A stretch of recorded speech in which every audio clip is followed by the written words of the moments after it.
أعوذ بالله من الشيطان اللعين الرجيم بسم الله الرحمن الرحيم الحمد لله رب العالمين بارئ الخلائق أجمعين باعث الأنبياء والمرسلين ثم الصلاة والسلام على أشرف الأنبياء والمرسلين خاتم النبيين شفيع المذنبين حبيب إله العالمين بالقاسم المصطفى محمد اللهم صل على محمد وآل محمد وعلى آل بيته الطيبين الطاهرين المعصومين ولعنة الله على أعدائهم أجمعين من يوم عداوتهم إلى يوم الدين. أما بعد، فقد قال الله عز وجل في كتابه الحكيم وهو أصدق القائلين: بسم الله الرحمن الرحيم الحمد لله رب العالمين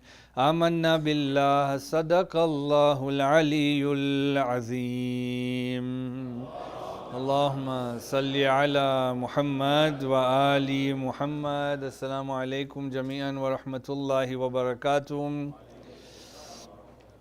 I begin in the name of Allah, the most kind, the most merciful. It's due to that kindness and mercy that we have these opportunities where we gather in remembrance and glorification of Him Tabaraka wa Ta'ala. I pray to Allah Azza wa Jal that all of our amal are accepted and that next year we will get an opportunity to go for Hajj, insha'Allah. We also send our condolences to the Imam of our time as we are gathered to commemorate the shahadat anniversary of Hazrat Muslim bin Aqil. We pray to Allah Azza wa Jal that we can be as loyal to the Imam of our time as he was, and that we can be trusted by the Imam of our time the way he was. Hazrat Muslim, as we know, the commemoration of his shahadat really marks for us the beginning of the tragedy of Karbala, for he was the first shaheed in this struggle. And so it's a moment for us to also get prepared mentally and emotionally for that which lies ahead. And we pray as well that Allah Azza wa Jal give us enough life to see the month of Azah again. Hazrat Muslim alayhi salam was the cousin of our third Imam alayhi salam, the son of Aqil. Aqil is the son of Hazrat Abu Talib alayhi salam, and Imam Ali was also the son of Abu Talib, and so they were first cousins to each other.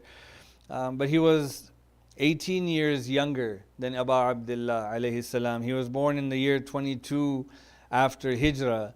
And what I want to do today is something we don't do that often, but I want to look at just the historical events that led to the shahadat of Hazrat Muslim, just to give us a full understanding about what exactly took place for him to become a shaheed in Kufa.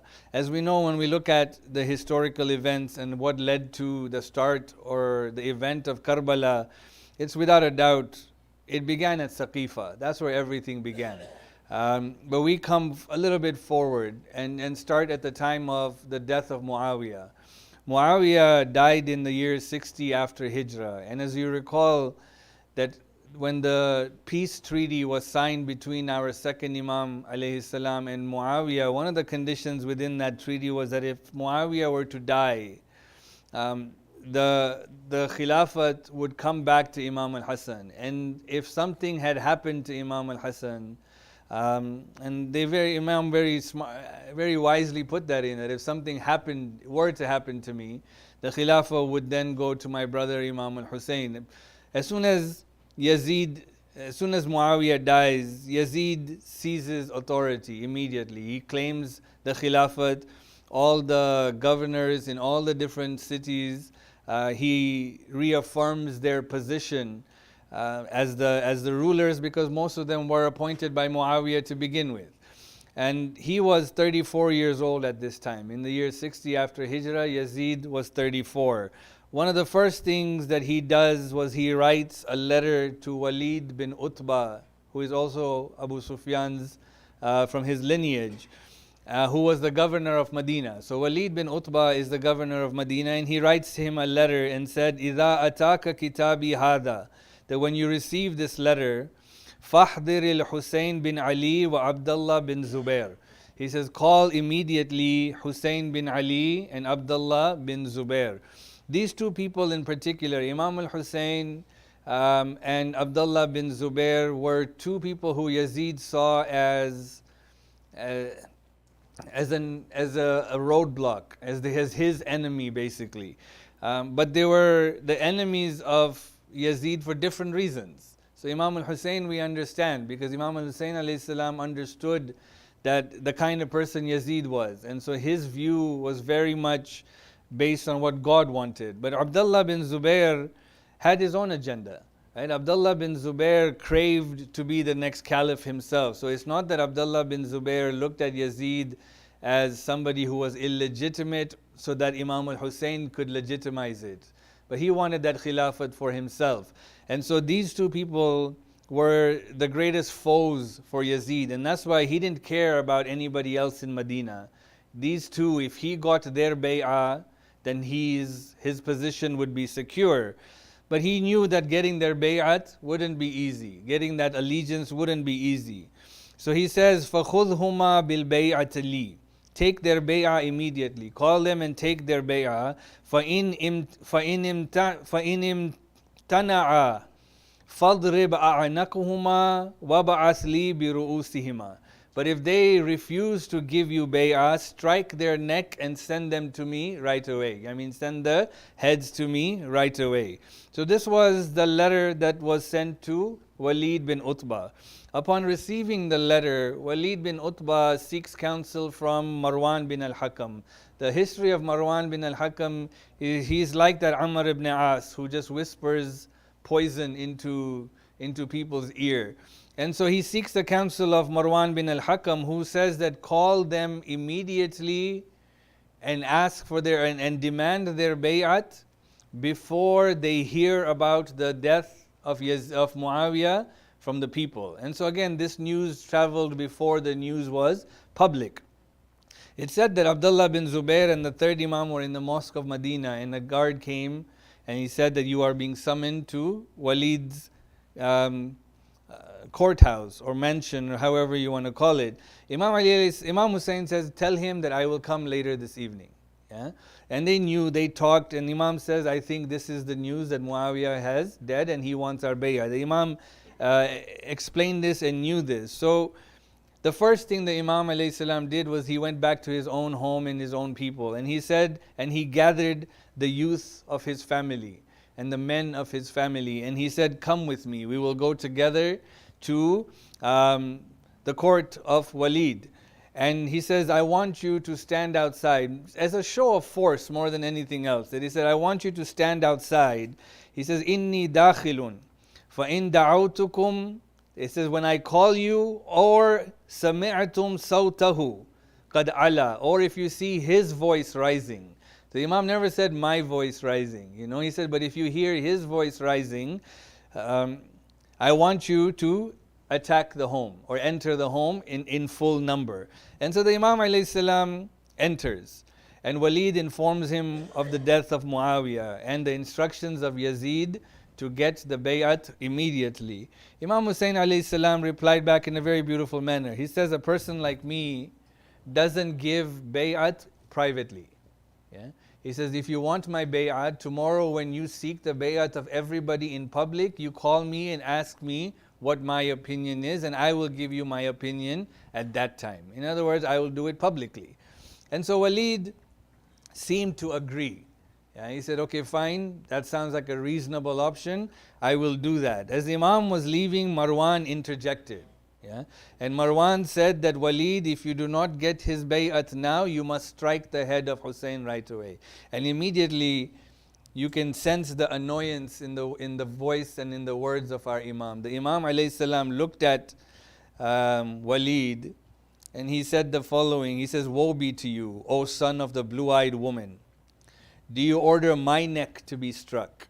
Yeah? He says, you are merely bluffing by God. He says, if this is something you want to do, then you come and do it yourself right now.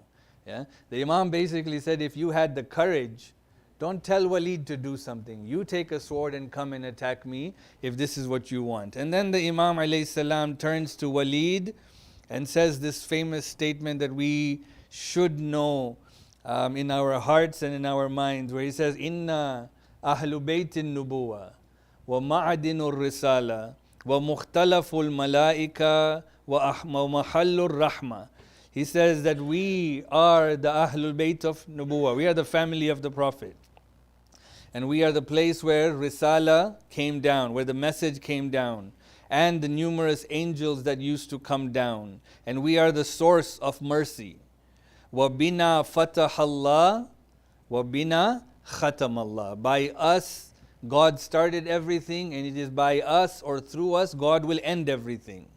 وَيَزِيد رَجُلٌ فَاسِقٌ شَارِبُ الْخَمْرِ قَاتِلُ النَّفْسِ الْمُحَرَّمَةِ مُعْلِنٌ بِالْفِسْقِ. And Yazid is a man who is an open sinner. He drinks in public, he kills souls that are haram for him to do so, and he publicizes his fisq, his sinning. And then he says this statement that again we should all know, Mithli la yubaya mithla. A person like me does not give bay'at to a person like him. We've said this numerous times, that if he had said here, Hussein bin Ali la yubaya Yazid bin Muawiyah, I swear this would have been a historical event and people would have chalked it up to history. A history, a battle, a contention between two people. But you see the brilliance and the wisdom of Aba Abdullah, where he said, a person like me does not give allegiance to a person like him. Yeah? There are people who are like Hussein, there are people who are like Yazid. People like Hussein do not form allyship with people like Yazid. Yeah? And this is a message for us to live on by in every aspect of our lives. The men behind the door heard Aba Abdullah, and as they were getting ready to enter, the Imam walked by and said, we shall go back home. We have refused to give the bay'at or the allegiance to Yazid. Imam al-Hussein at that time studied what was going to be best, and he felt and understood that it was best for him to leave Medina, to protect the sanctity of Medina, and realize that the constant efforts or attacks towards him trying to take his bay'at was going to just increase. And so he prepared for his family to head out for Makkah. There are many events from the time the Imam decided to head out to Makkah and the time the Imam actually headed out to Makkah. That could be another lecture on its own. The numerous events that took place, the dreams that he saw, the conversations that he had with people. But we'll just save that inshallah for another day. And he left Medina 2 nights before the end of Rajab. This is why we commemorate on the 28th of Rajab the leaving of Aba Abdullah. When the Imam reached Makkah, letters began to arrive from Kufa, and these letters in particular began to arrive in the month of Shahrul Ramadan. So the Imam must have gotten into Makkah early Sha'ban, and he stayed a month. The people of Kufa realized, and the news had reached them that Hussein has left Medina. That means he has started a form of uprising against Yazid. So let us call him towards Kufa. And so they had a few weeks where the people of Kufa began to gather amongst themselves. They began to realize that their only salvation was to call Imam al-Hussein to them. And so on the 10th of Shahrul Ramadan, the first of the letters from the people of Kufa began to arrive. Soon after, reports say that there were enough bags to fill, or enough letters to fill 2 entire saddlebags, calling the Imam alayhi salam towards them. Once the Imam received all of these letters, in a response to them, he wrote one single letter back to all of them. And he wrote the following passage. He says, Bismillahir Rahmanir Rahim. Min al-Husayn bin Ali ila man balaghahu kitabi hadha min awliyaihi wa shi'atihi bil Kufa. Salamun alaykum. He says, this is from Hussein bin Ali to whoever my letter reaches, from my awliya and my Shia who reside in Kufa, from my friends and those who reside, my Shia who reside in Kufa. Amma ba'ad. فَقَدْ أَتَتْنِي كُتُبُكُمْ. He says, your letters have reached me. وَفَهِمْتُ مَا ذَكَرْتُم مِّن مَحَبَّتِكُمْ لِقُدُومِ عَلَيْكُمْ.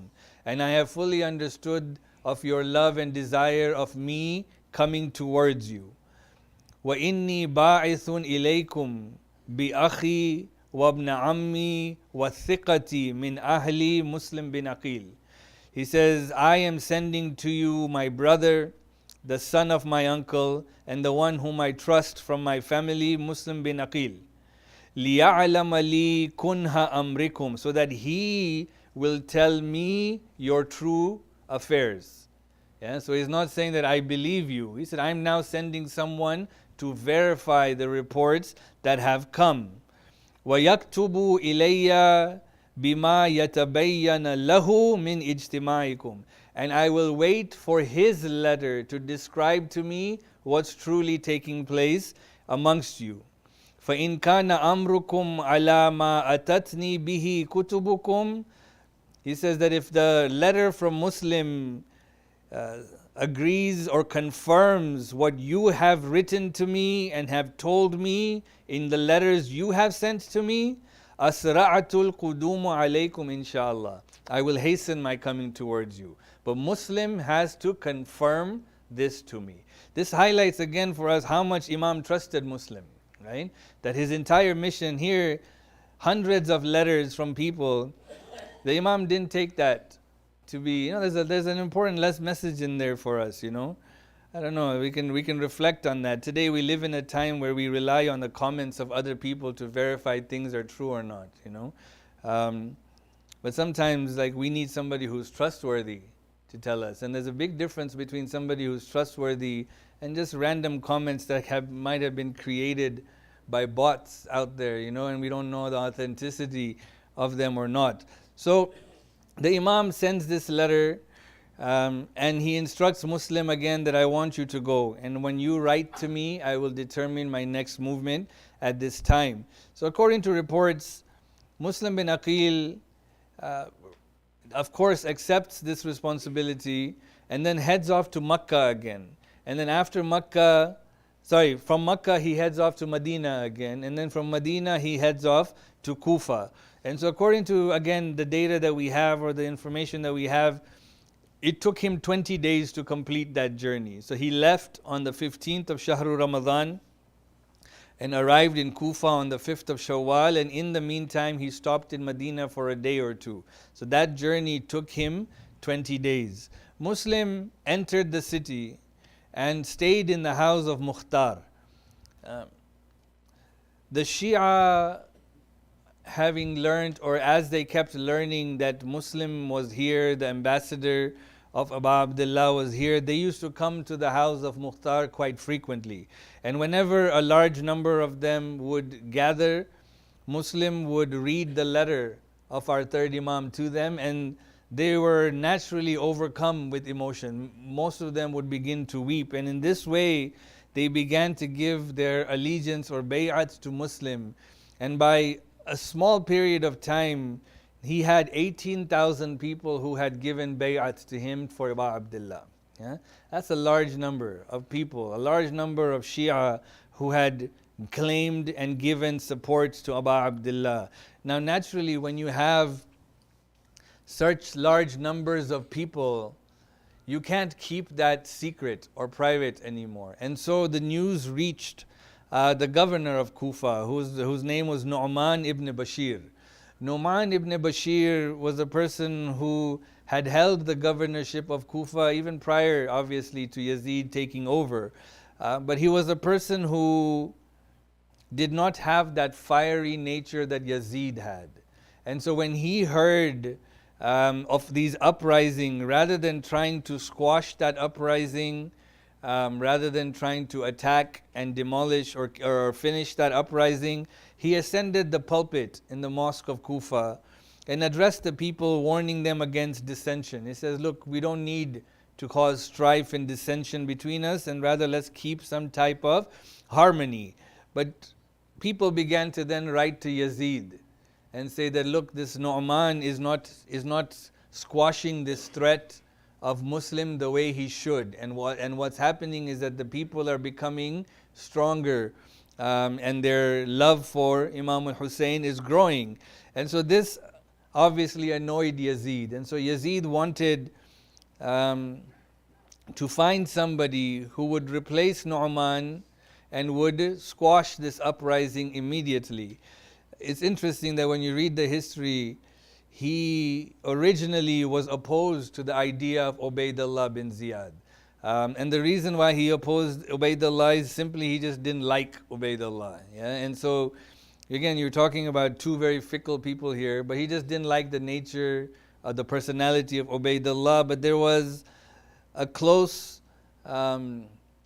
associate, the one who basically counsels him, who said that I have a letter from your father that he was going to replace Bashir or Nu'man with Ubaydullah, but then he died before he had a chance to carry it out. And so once he saw this letter, he became convinced that this was something his father would have done anyways. And so he sends Ubaydullah bin Ziyad to replace Nu'man both in Kufa and in Basra. He wanted both these areas to be taken over by Ubaydullah bin Ziyad. The people knew that Hussein was coming towards them. And so the people were anticipating. Whenever somebody new would enter the city, they would think it was the Imam and they would see who it was. And this is where Ubaydullah capitalized this moment. And we see the sneakiness of him, is that when he entered with his entourage, he wore a black turban and he covered his face so that no one could see who he was. And when he entered along with his entourage in this way, the people actually ran out to the streets screaming the name of Imam al-Hussein, thinking that Imam had come to save them, to guide them. And then when he removed the covering in his face, they were shocked to see that it wasn't Abu Abdullah, but rather this Ubaydullah bin Ziyad who had come to take over the governorship. And so immediately Ubaydullah saw the problem firsthand, that the people's love for Hussein was growing and he had to squash this immediately. And so the next day he ascends the pulpit. And he says in this sermon that he delivers, he says, Ya Ahl al-Kufa, Inna Amir al-Mu'mineen kad walani misrakum. That, O people of Kufa, the commander of the faithful, meaning Yazid, has appointed me as the governor of your city. And he has allocated your allowances amongst you. And he has allocated me your allowances. He has directed me to relieve the oppressed among you, behave courteously with those of you who have listened to our directives, and to punish those who have disobeyed or wavered. وَأَنَا مُنْتَتٍ فِي ذَلِكَ إِلَى أَمْرِي. He says, I shall follow his command to the letter. وَأَنَا لِمُطِيئُكُمْ كَالْوَالِدِ الشَّفِيقِ. He says, I will be like a compassionate father to those who obey this command. وَلِمُخَالِفِكُمْ كَالسَّمِّ النَّقِيعِ. But to those who oppose, I will be a deadly poison towards them. So your fate of each is now in your own hands. That's the first thing he does, where he intimidates, he threatens the people. And then the second thing he does immediately is he gathers the chiefs of every tribe that's there. We have to also not forget the tribalism that existed. And so the tribalism that existed was where if the leader accepted something, the people, whether they agreed or not, would follow what the leader had to say. And so I think this is where when we see that 18,000, these were not 18,000 leaders who had given bay'at. Yeah? Many of these people were just following the commands of those. And so when it was time to renounce it, many did it without much hesitation because their hearts were never into it. But he called all the tribal leaders and gathered them and again threatened them in the exact same way, but just in person, that if they or anyone from their tribe would go against the commands of Yazid, he would seize their property and their blood would be permissible to spill. Muslim, whose residence had been in the house of Mukhtar, was known now to Ubaydullah. And so Muslim then transfers to the house of Hani bin Urwa. And so now he goes to the house of Hani. And history says that at first, Hani doesn't want to accept him right away, because Hani realized what this would mean for him and his tribe.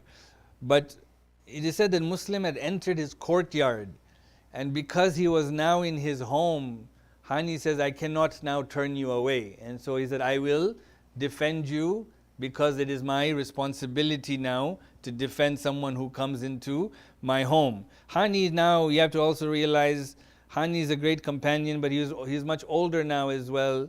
He was looking to see how to maintain the collectivity and the strength of his tribe. But Hani now's house becomes the center for Muslims movement. And again, with 18,000 people now having given bay'at to Muslim for Imam, Muslim at this time writes the letter to Imam al-Hussein alayhi salam. And he says, Amma ba'ad, فَإِنَّ الرَّائِدِ لَا يَكْذِبُ أَهْلُ. He says, the scout does not lie to his own people. وَقَدْ بَايَعْنِي مِنْ أَهْلِ كُوفَةَ ثَمَانِيَةَ عَشَرَ أَلْفًا. He says, 18,000 people have given bay'at to me from the people of Kufa. فَأَجِّلِ الْإِقْبَالِ هِنَّ يَأْتِيكَ كِتَابِي. So quickly come to us as soon as this letter reaches you. فَإِنَّ النَّاسِ كُلُّهُمْ مَعَكَ. Because all the people are with you. لَيْسَ لَهُمْ فِي آلِ مُعَاوِيَةَ رَأْيٌ وَلَا هَوَى. They have no inclination or desire to the people of Muawiyah or to the family of Muawiyah. And he dispatches this letter. Ubaidullah begins his search for Muslim now. He realizes that the only way to squash this entire movement was to find Muslim. And so he begins to search from place to place where Muslim would be. And Muslim was turning out to be very difficult to find. And so what he does is that he instructs one of his servants by the name of Aqil. Aqil was a person who was from Sham, had no real affiliation to the Ahlul Bayt, none whatsoever.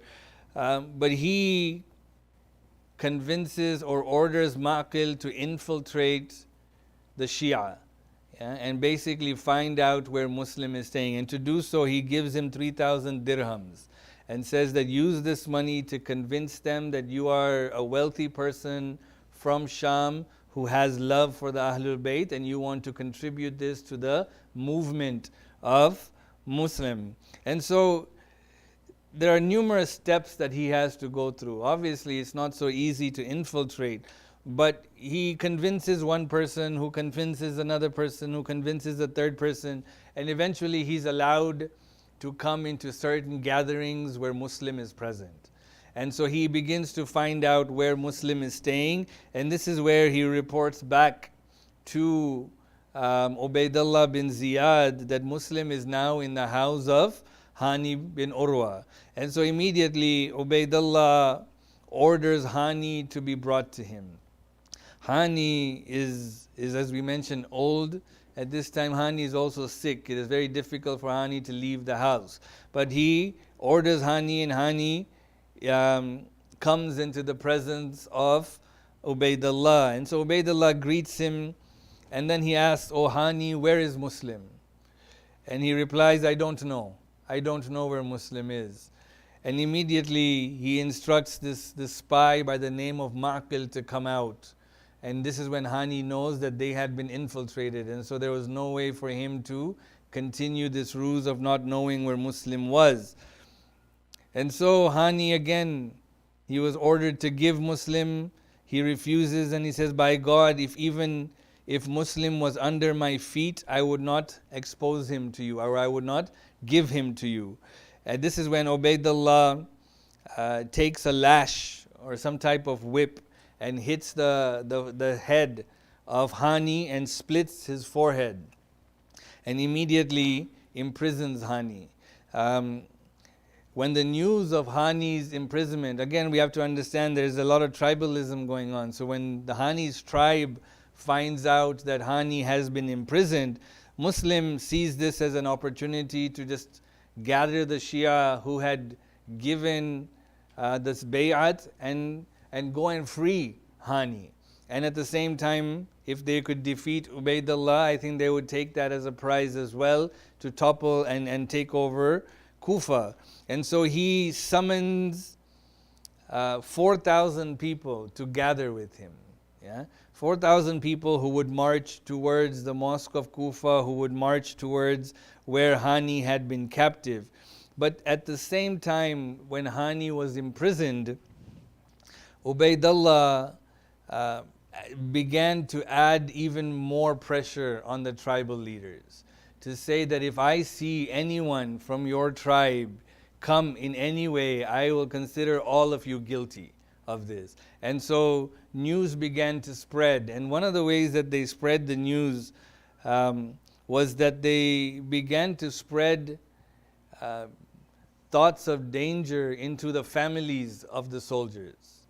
And so children, mothers, wives, old dads, all of these people who would rely on the sun for economic and security rushed out to the streets and said, our lives are in danger if you fight. And because of guilt, because of pressure, because they never really loved Imam al-Hussein the way they claimed to love Imam al-Hussein. And so because of all of these reasons, these 4,000 men, it is said that every corner that Muslim would turn, more and more people would disappear.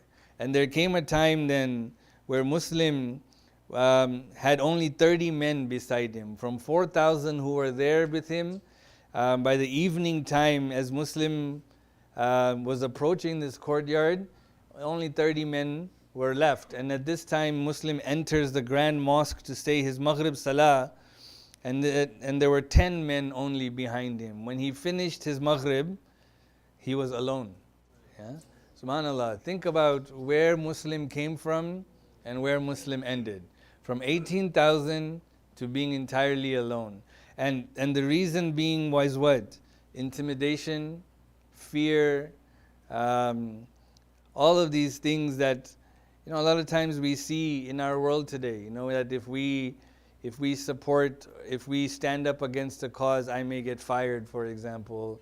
If I support the Palestinians, I may not get a degree, for example, because all of these things are fear tactics that are placed. And so we see it then, and I swear we see it today as well. And it's just how much we want to put our trust in haqq, on the truth, And unfortunately, the people of Kufa didn't. Until today, the people of this, just the name Kufa, resonates that feeling of betrayal.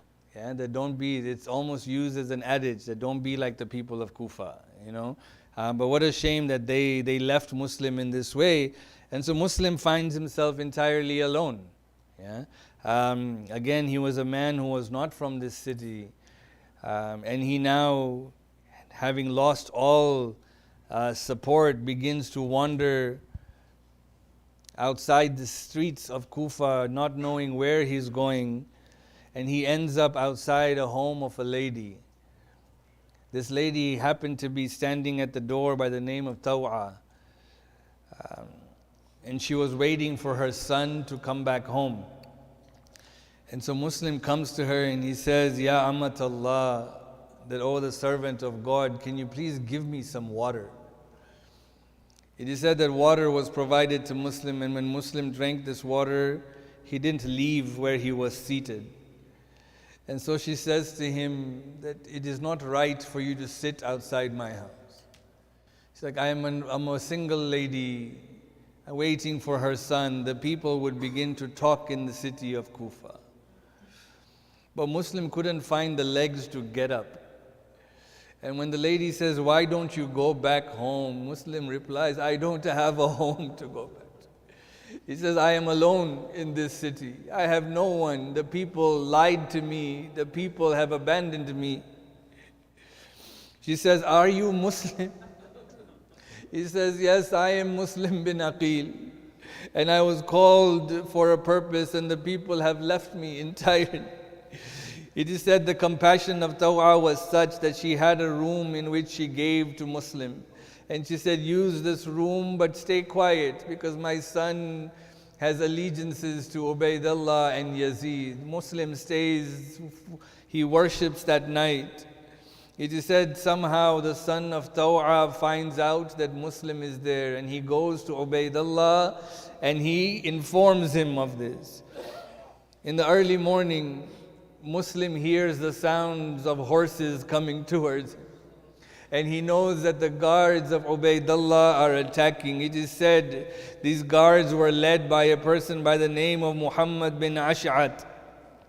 This Muhammad bin Ash'at twice sends message to Ubaydullah that send me more soldiers to capture Muslim.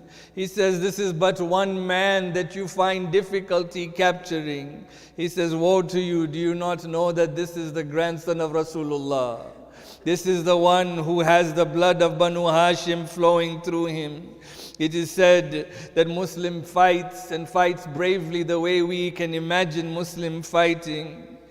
But there comes a time when there were so many people attacking Muslim that one man hit Muslim and it tore his top and bottom lip and blood began to drip. Then they began to throw fire at him. They began to throw arrows at him. And this just continued to inflict the pain on Muslim. This mal'oon, Muhammad ibn Ash'ath, he begins to now negotiate with Muslim and says, I will vouch for you and give you a safe conduct. But Muslim knew these were just games. And so Muslim continued to fight until he was struck from behind. And Muslim fell to the ground. This is where they captured Muslim, and when they brought Muslim to his feet, bloodied, bruised, imagine the hal of Muslim. But they saw something interesting. They saw tears in the eyes of Muslim. They began to mock Muslim and says, I didn't know you feared death, Muslim. He said, Inni wallahi al-mali nafsi abki. He says, by God, I am not crying for myself, nor do I grieve over my death. وَلَكِنْ أَبْكِي لِأَهْلِ الْمُقَبِّلِينَ إِلَيَّ أَبْكِي لِلْحُسَيْنِ وَآلِ حُسَيْنِ. I am not crying for myself. He says, by God, I am crying because this family of mine is approaching. And I am crying for Hussein and the family of Hussein. It is said he was taken by Ibn Ziyad. He was taken to Ibn Ziyad, who immediately ordered that Muslims should be killed. Muslim at this time says that I am surrounded by Muslims. Will there be no one who will take my last will? No one stood up. No one came forward. But Muslim saw a Qarashi, and he saw this Umar ibn Sa'ad, this mal'oon in front of him. And he says to him, I know your family, I know your background. He says, I am asking you to take my last will. Mal'oon says, I will take your last will. What does a Muslim ask? He says, first, I want you to sell my horse and saddle. And there are 700 dirhams of debt that I have in Kufa. I want you to use that money to pay this debt back. Subhanallah. When you talk about the loyalty of Muslim, this is part of the loyalty of Muslim. That even at his death, he was worried about the outstanding loans he had taken in the city and did not want them to go unpaid. He said then, to bury me after my death, do not just leave my body, do not abuse my body. And then the third thing he says, I want you to write a letter to Hussein. Tell him not to come anymore. For the people have turned, more than anything. This broke the heart of Muslim, that multiple times he tried to have people to write a letter to Hussein and says, tell Hussein not to come. For the people have lied, the people have turned their backs on them. It is said Muslim was taken on top of the tower. Before he was to be beheaded and thrown off the tower, Muslim, it is reported, asked to pray a 2 rakat salah. When he finished, he turned towards Medina and said, Assalamu alayka ya Aba Abdullah. Assalamu alayka ya ibn Rasulillah. My salams to you. It is like you can almost sense, this is very similar on the day of Ashura, that when Hur came, the guilt that Hur felt, because he felt that it was his fault that Hussein was in that. But Hussein eased the heart of Hur, and I swear if Hussein was there, he would ease the heart of Muslim to say, Muslim, this is not your fault, Muslim. It is the people who have no spine. It is the people who have no heart. In these final moments of Muslim's life, it is said Muslim asked for some water to quench his thirst. Every time this water would be presented to Muslim, blood would spill into this water that was from his lips. And he could not quench his thirst, and he says, Subhanallah, that had Allah guaranteed this water to be part of my sustenance, I would have had it. But indeed, Allah wants me to die thirsty. Allah is great. Allah did not want Muslim to get any less reward for being a shaheed of Karbala. And just the way they were thirsty, Muslim left this world thirsty to be a true companion of theirs. It is said that when the death of the news of Muslim reaches Imam al-Hussein, Imam alayhi salam stops his caravan. It is said he goes towards the caravan of Muslim family. He takes the young daughter of Muslim. He embraces her. He begins to play with her hair and give her a hug. This young child says, Ya Amma, did something happen to my father, Muslim? This is how orphans are treated. We say, oh Hussein, this is how orphans were treated. But look at your Sakina in Karbala. That after your shahadat, there was no one there to hug her. There was no one there to rub her hair gently. But this Sakina was slapped and her earrings were فَسَيَعْلَمُ الَّذِينَ ظَلَمُوا أَيَّ مُنْقَلَبٍ يَنْقَلِبُونَ وَالْعَاقِبَةُ لِلْمُتَّقِينَ إِنَّا لِلَّهِ وَإِنَّا إِلَيْهِ رَاجِعُونَ. Matam Hussein.